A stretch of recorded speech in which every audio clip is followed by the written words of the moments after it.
You are listening to the podcast of the Mathias Corvinus Collegium, the largest talent management institute in Hungary.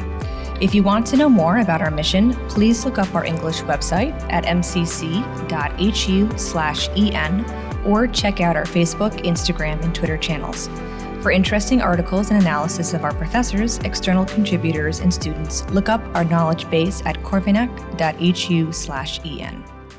Hi everyone, this is the first episode of our podcast series with Dr. Joanna Williams and Dr. János Setényi about challenges and answers in education. This is the podcast series of MCC Learning Institute. Dr. Joanna Williams is a visiting fellow at MCC.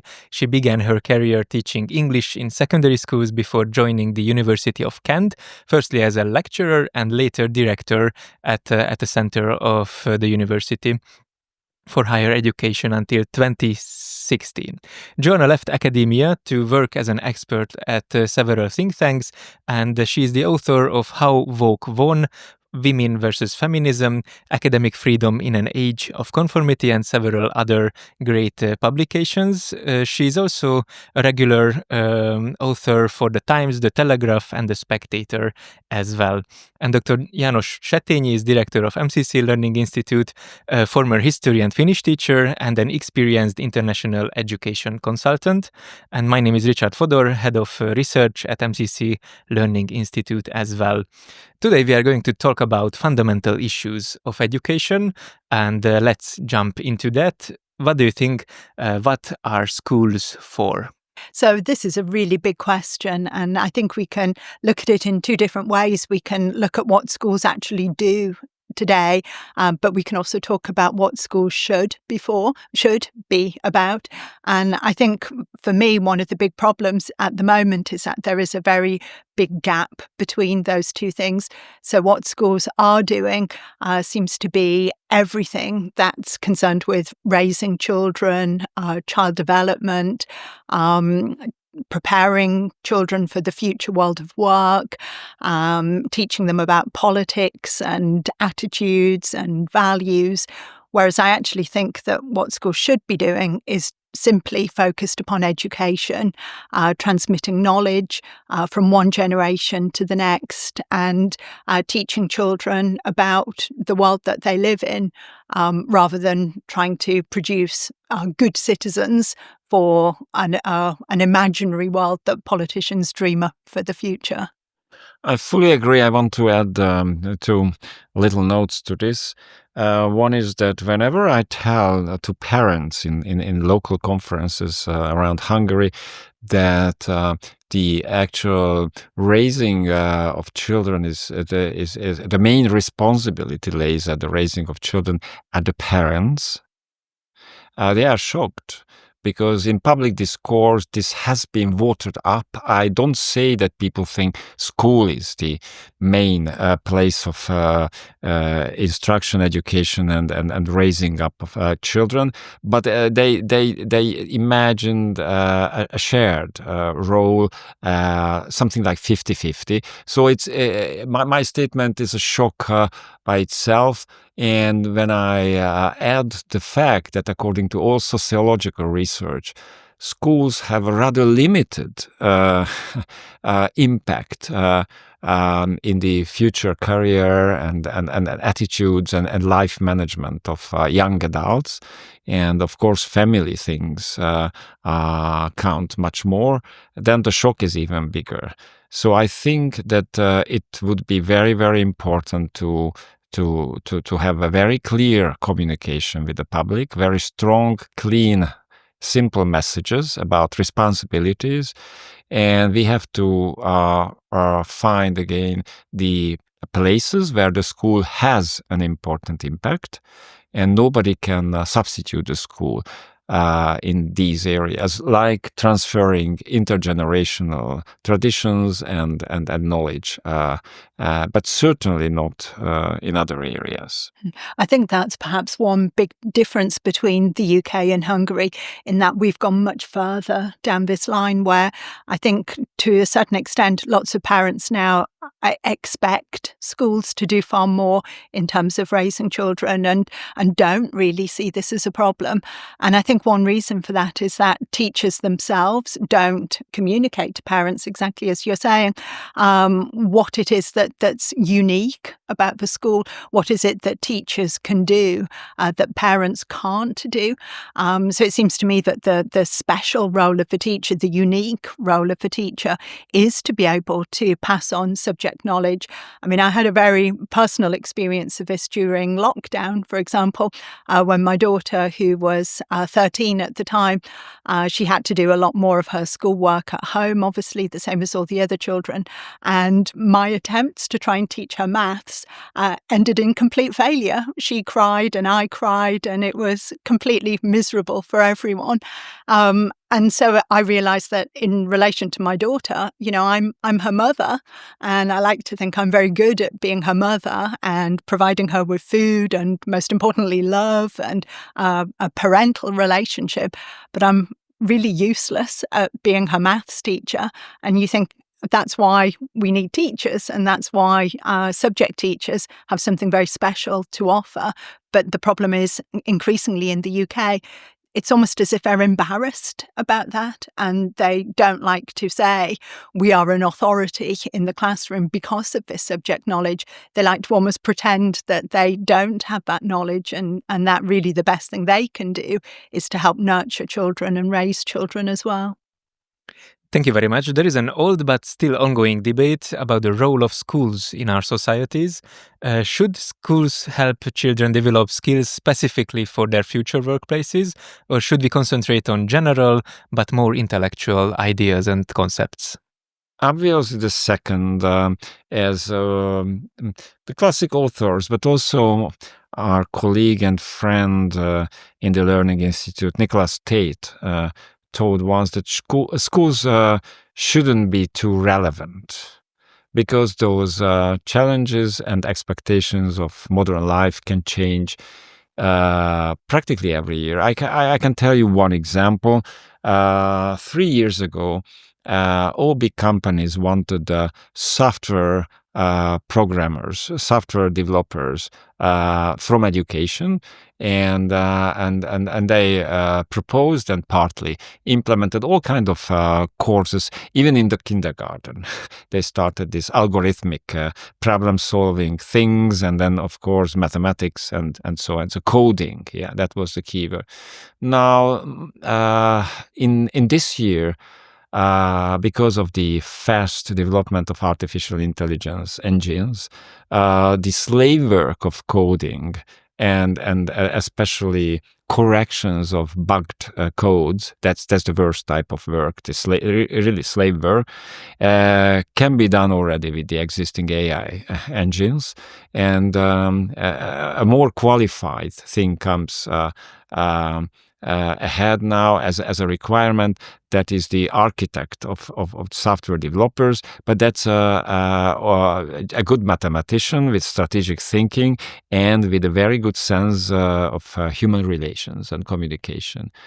But the classic STEM curriculum with some literature, music, and some dancing or drawing is very, very adequate to this requirement. That's just one example that this kind of very urgent demands from the labor market can change practically every second year. So we have a good reason to be skeptical about them. No, I agree with that completely. And I think the more we try to make education relevant, the more we try to essentially predict the future and shape what happens in the classroom towards this. But at best, it can just be a prediction, and nobody knows what the job market of the future might be like. It's much better to give children a connection to the past and to introduce them to the society that went before they arrived in the world, and give them a proper grounding in the past. But the other way I look at this as well, particularly when I worked in the university in the UK, precisely because we can't predict the future and we can't know what jobs we're going to have, the phrase that was used is that our students need to just have these very general skills for employability, which essentially became a very meaningless, a very hollow concept. So it's important, obviously, that you can read and write and you can add up. But beyond that, we don't know what these skills for employability might be. It just becomes a nothing type of thing. But also, if you could say with some certainty what the skills were for the future, I actually think the very, very worst people to teach those things are teachers and university lecturers, because by definition, most people who work in a university have never had what might be very, very rude and say is a proper job in industry or in a private sector business or even in a hospital or any type of institution outside of education. And for me, even if we did for some reason want to impart some kind of workplace skills to students, people who've spent their entire lives in libraries and universities are not the people who are best placed to do that. They are very good at teaching, they have a lot of knowledge, they're good at researching and writing, but you do not want those people teaching how to be employable because they don't know themselves. Some people might think that, okay, that's for the elite education, but maybe vocational training is slightly different.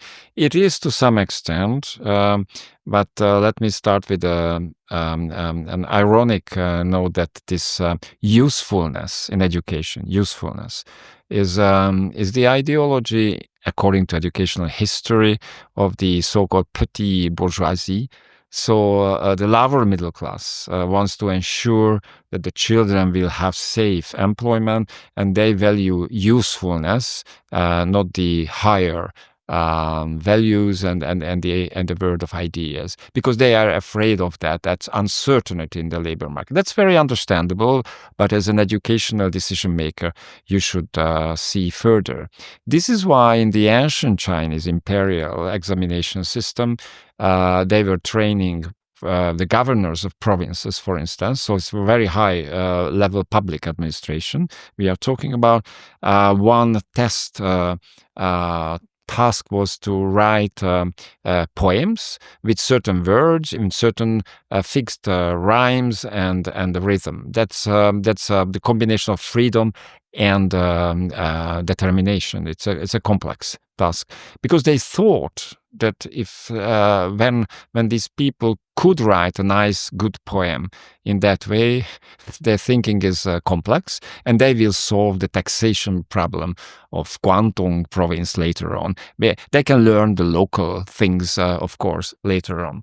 In vocational education, when you let into the school too many practical aspects, for instance, you can train car mechanics with fuel engines, and then suddenly you realize that the Chinese took over the car market with electric cars, where you don't have 20,000 parts of the car, but you have 5,000 only, or 500 blocks, modules, and most of them cannot be repaired, just changed, and no need for this kind of things. But you have to know more about electricity and batteries, certainly.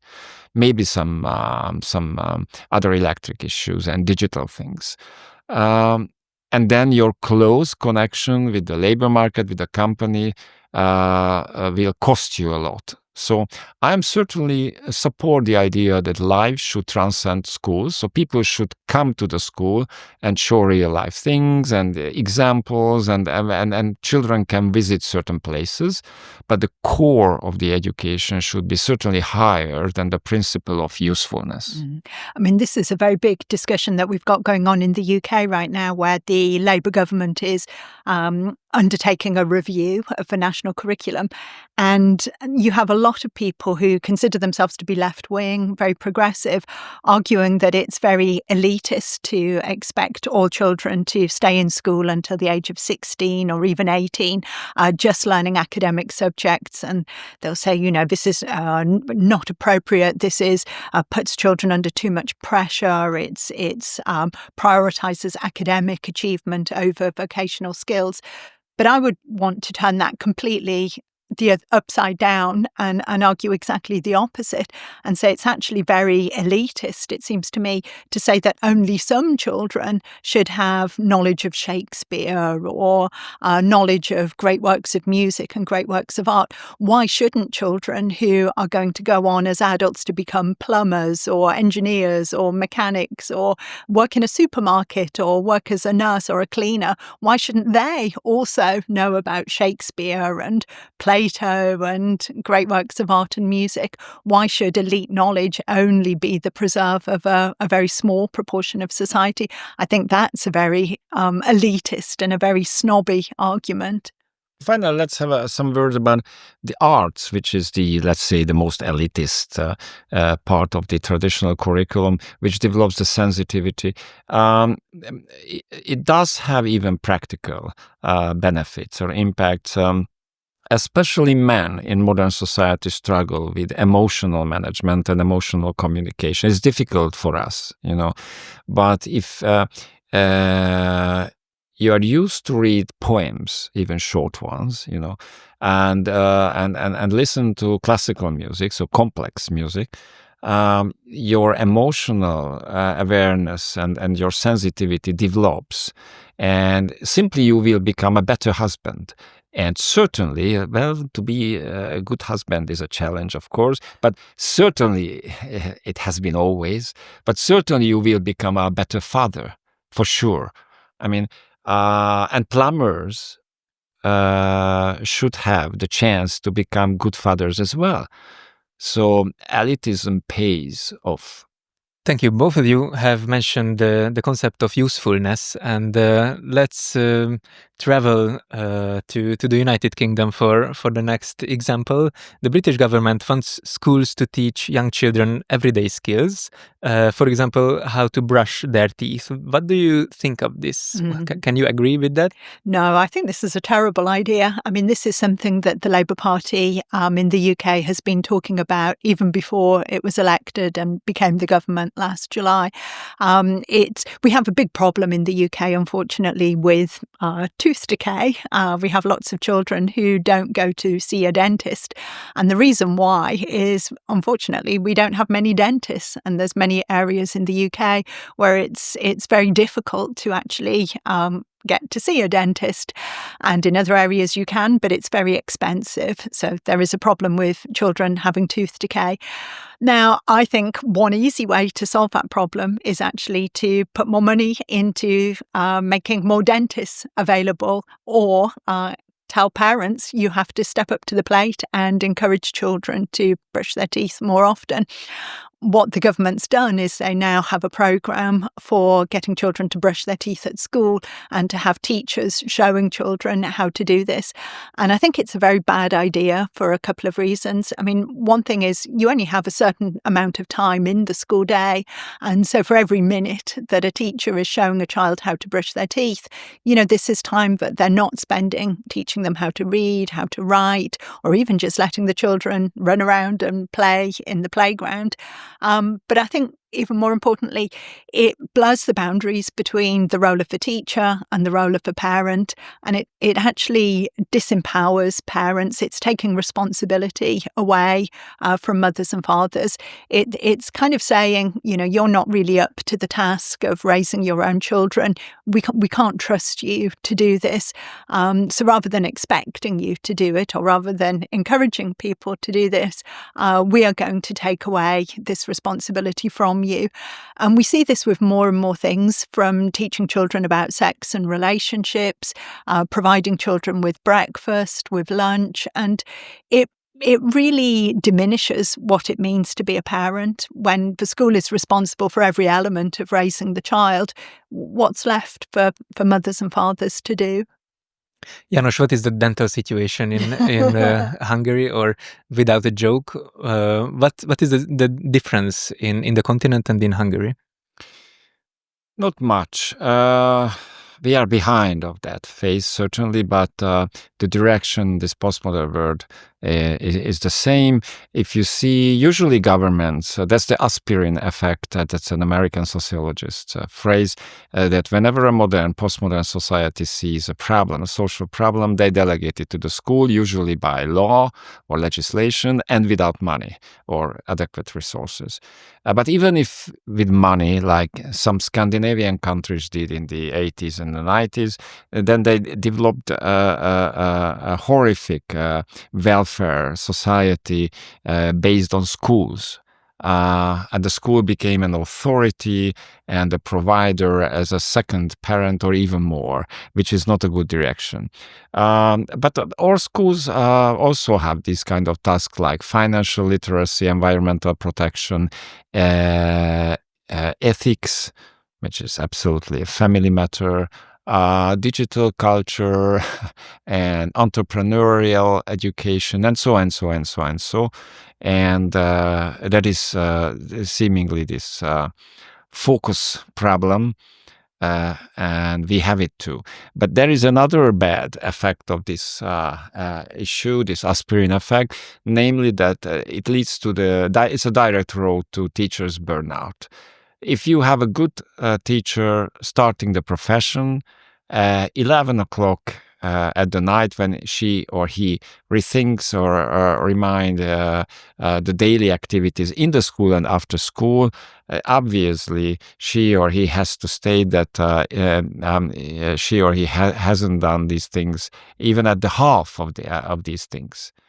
But that's if you put into the job description of a teacher this kind of duties, that is a job description of Jesus Christ. Or I don't want to. Okay, if somebody is deeply religious, let's say Batman, and obviously the teachers are ordinary, good-willing people, educated, ordinary, good-willing people who cannot play that role in the society. But if you educate them to play that role, that leads to burnout, obviously, because you can never satisfy this kind of demands. So in teacher training, my usual advice is that take this big coat off and put it to the garderobe and say goodbye to it and just be a normal people who is responsible for this cultural mission of the school, and that's it. Mm-hmm. No, I think that's absolutely right. And I think the list of all the different things that schools are being held responsible for, exactly as you say, really, if we go back to the first question where we started this podcast with about what schools are for, it just shows that schools have moved so far from the single goal in relation to education and have become this institution that takes on board all of society's problems, every preoccupation that we've got with parenting, with the family, with society. These are political issues, these are social issues that actually should be solved in the realm of adults and in the democratic arena.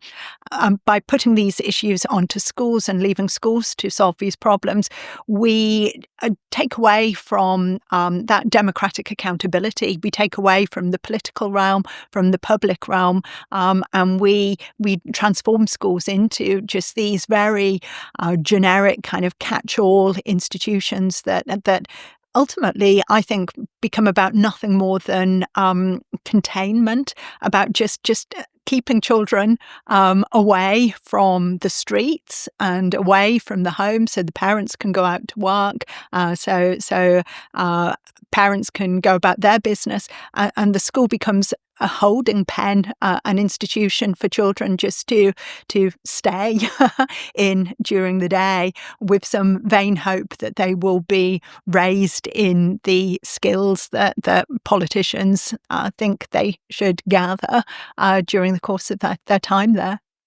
Yes, János, you in one of your writings or interviews called it the stone house, which is important for the students to stay in. What do you think about that? Parking lot.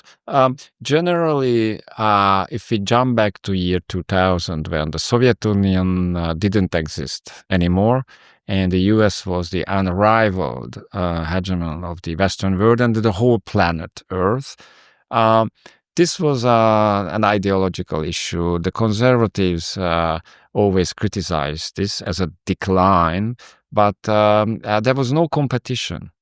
for the Western world. So basically, the parking lot produced dumb children. Let's be honest, but they were employed somehow, and their competence level and their knowledge level was not really an issue. When in a society everybody's dumbed down, then it's smooth, But the problem is now that it's not year 2000. It's a half, let's say, 25 years has been passed, and the Western world is rivaled by others who have very serious education. The children work very hard in the school, culture, and knowledge is transferred rather successfully. It's not always very nice, but it happens, and the families take their share. This combination is the Confucian, so the East Asian education. And it shows in economy, in technology, in innovation. And as a consequence, we should maintain the conservative criticism. But I am expecting a turnaround or a change from the point or from the side of the economic interest, because the competitiveness of these generations is so low now that obviously a coalition of employers and the conservatives in this respect. These people should be sharpened and educated better, at least the future generations. I think one problem, especially in the UK, as to why that will never happen, even though I agree with you, but I can't imagine it possibly happening anytime soon, is because one of the responsibilities, one of the many responsibilities we've been talking about that schools take on nowadays, it seems to be this responsibility for a child's mental health as well. And the starting point seems to be that children essentially all have a mental health problem, or are all likely to have a mental health problem in the future. So schools en masse engage in exercises like meditation, or they call it circle time, where children are encouraged to share their emotions and their feelings. And they might have worry boxes where children write down the things that are concerning them at any point in time. And individually, some of these things might sound nice. It might sound just a very caring thing to do in relation to children. But I think the problem is that from the moment a child first starts school, just 4 or 5 years old, they get bombarded with this message that they're very fragile, that mentally they're incredibly vulnerable, and they always need to be looking after their own mental health and be wary of any dangers and any threats to their mental health. And I think the problem with that is it means that all the normal things that you might expect to encounter in your life, falling out with a boyfriend or a girlfriend, falling out with your friends, arguing with your parents, and the normal things that you come across in the course of education, exams, for example, become these very insurmountable hurdles, these big problems that you have to confront, that you need help, that will be very stressful, and you can't possibly cope with them. And this ends up becoming a bit of a self-fulfilling cycle, because the more we tell children that things like exams or tests or even just working hard is a problem for your mental health and a potential danger, then the more children actually experience them in those ways. They look at it through that lens. So if we were to say to children, for example, you've got to work hard, you've got to put some time and effort into your homework, or you've got to study hard to pass this exam, and it's going to be really challenging. You might find it difficult, but you're going to be very proud of yourself at the end of it. This is a good challenge. It's important to work hard. I think children would approach it in that way and would see this as a good challenge, something to aspire towards. They would enjoy the competition. But the more we tell children, you're not going to be able to cope with this is going to make you mentally ill, the more that they end up experiencing it in that way. So we can look at the competition with other countries, but they don't have that same culture that's constantly telling the children that they're so mentally vulnerable. I think it's strongly connected to what has János said about Asia, because MCC Learning Institute has a Learning from Asia titled project. János, what could be the recipe for an education system if we look at this project and the Asian education systems in general? I don't think that Asian things can be imported on one hand, but they are good reference, especially their competitiveness is a good reference, a wake-up call. We use it as a wake-up call. The second thing is that we have everything here in Western civilization to succeed. The problem is that these creative energies are somehow switched off. And the latest one, as Joanna indicated, is medicalization of the children's mind or attitudes or spleen or little difficulties, industrial medicalization. So it's huge. It's an industry with psychologists. I think I have a historian. I'm a historian, so a historic example. Around 1600, Protestantism has won all over Europe. And the situation of the Holy Church, the Catholics, was practically hopeless. So the Pope desperately outsourced this resistance and turned around, if possible, to the Jesuits, who were the most knowledge-intensive team of the church. And the Jesuits didn't want to convince the streets of the people, but they pinpointed the celebrities, the elite people, those who are giving models for the rest of the society, and quietly, personally, they turned them around. And cuius regio eius religio, so those who have the land, they will have the religion. So once the big boss recatholized, that's just an example, and everybody should be happy with his or her own religion. When the big bosses and the models and celebrities turned around, then the people followed slowly then. But that needs a European network. Whether UK is Europe or not, of course, let's forget it for a moment, of course, but as a continental network of these kind of influential people and good publicity for these turnarounds. The other thing is the grassroots movement. My institute is working on a 10 or 12 challenges scheme for young people. Every month is a challenge. We will start with digital detoxification for the first month, but also body, spirit, and mind will be activized. And the 12th challenge, the latest, is that they should keep up a diary about this 1 year with handwriting to restore their handwriting. So the challenges are not finalized yet. We are thinking about that, but I think it will be very popular if we mobilize these energies of the youngsters. And even if you are like half successful in this 1 year with these challenges, whenever you tasted the taste, I know from my own personal experience that you can control certain aspects of your life and you can make it a little bit better, then you will do it. So the taste of success without this overprotecting super society and the school authorities and all kind of youth protection schemes and systems without systems.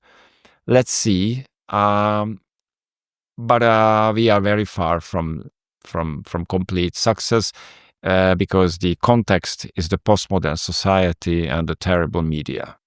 So let's be realistic. No, well, that sounds like a brilliant scheme, and I think we could do with something like that in the UK.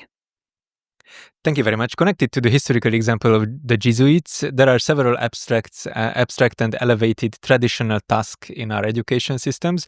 Should schools play a role in nurturing children's morals and values? And should they learn about their own religions? Mm-hmm. I've gone backwards and forwards on this issue myself over the years that I've been thinking in this area. And one thing I'm very, very against is really the kinds of things that we've been talking about so far today, what you might call the politicization of education and the kind of putting on to education all kinds of ideological concerns and preoccupations from the adult world. And I've heard myself saying over the years that schools shouldn't be concerned with values and shouldn't be concerned with morality. But actually, when I think about it some more, most recently, I've changed my mind a bit on this, and I don't think that the opposite of a politicised ideological education is a values-free schooling. I think there are some very, very important values that children can get from their education. I think the problem is you can't teach these values directly. As soon as you say, this is a class that has the aim of teaching you morality or teaching you values, then it becomes counterproductive. But I think through the course of studying subjects like history or English literature or physics, chemistry, whatever it is, children can learn a deep-rooted respect for knowledge. They can learn the value. I think the very important thing that János was talking about was this concept of agency, of the extent to which you can be in control of your own life, that you can almost have some control over your destiny. Things don't just happen to you, but by working hard, by persevering, by studying, by having an attention to detail, by having a respect for truth, a respect for knowledge, a respect for the legacy of the past, the people who have come before you, by nurturing those values through studying other subjects, then I think education can play a very important role in nurturing values. I think where it goes horribly wrong is when we introduce subjects onto the curriculum like sexuality, comprehensive sexuality education, sex and relationships education, even citizenship education. We confuse values with politics, essentially, and with political opinions. We try and give children not a deep-rooted sense of what might be important in life to them, the important values to guide your future, but just cheap political opinions, and we expect them to take those on board uncritically. I think that's where we really come unstuck in education. Thank you. And last but not least, let's have an imaginary situation. You are a director of a high school with sufficient resources.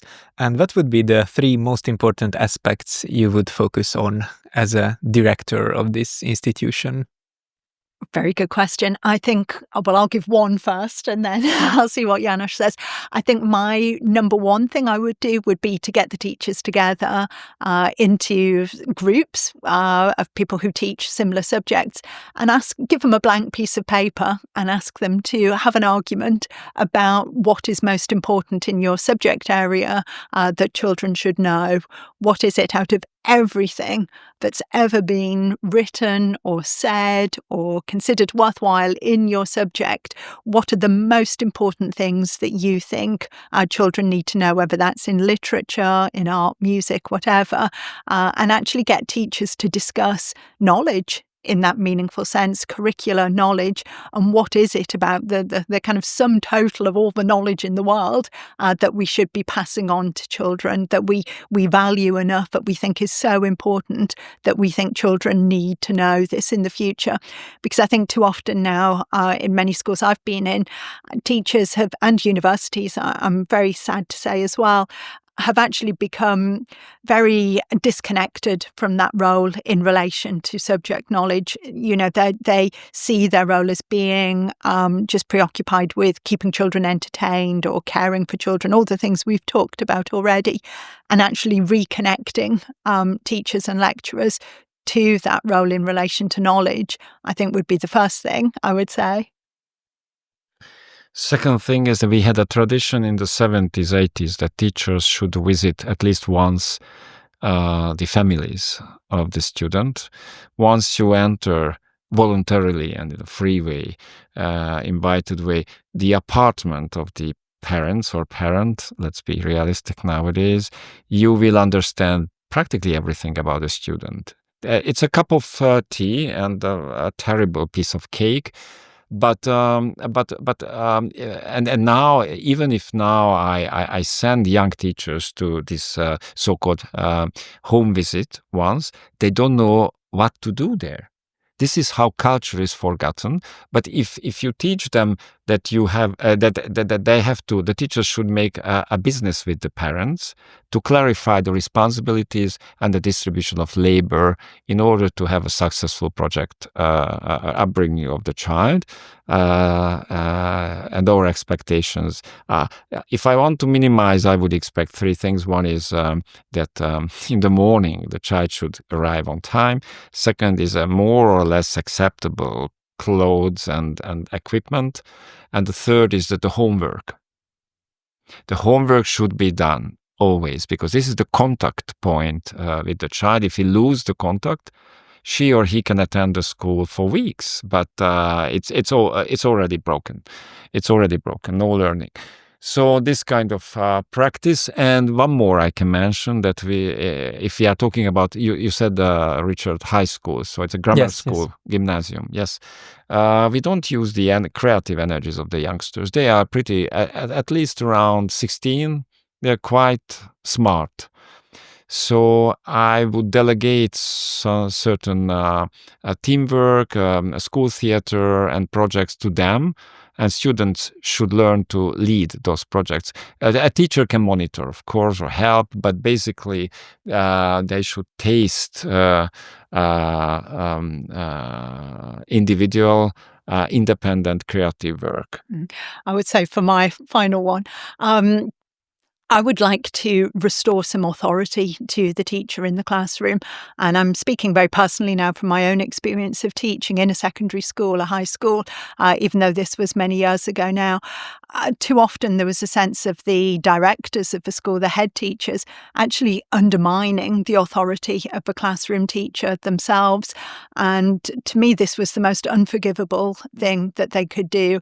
So when I was in the classroom, and if you've got a group of 30, 15, 16-year-olds and you have to make them sit down, you have to get them to listen to you, it can be quite a tough thing to have to do.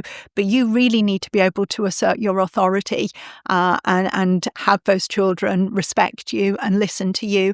But if you think that the senior managers in the school will tell the children to ignore what you have said, or that they can go to them with complaints about you in the classroom, then you don't have that self-confidence, you don't have that belief in your own authority to actually be able to act in that way. And I think the first thing I would do if I was the head teacher of a school now would be to say to the teachers, look, you are in charge in that classroom and your word is final. And please know that I will always have your back. I will always support you. If you have told a child that they have to sit down, whatever it is that you have told that child, I will support you. So please be reassured about that. And just to give teachers back some sense that they are actually in charge and they can assert their authority. Thank you very much for your answers. I'm sure that most of us would be happy to teach or to learn in these institutions. And dear listeners, thank you for your attention. And please follow the activities of the Learning Institute. And we will come back with more content like this. Thank you. Thank you for listening to this MCC podcast episode. For further media content, please look up our English website at mcc.hu/en. or look for us on Facebook, Instagram, and Twitter. If you want to read more by our professors, external contributors, and students, check out our knowledge base at corvinus.hu/en.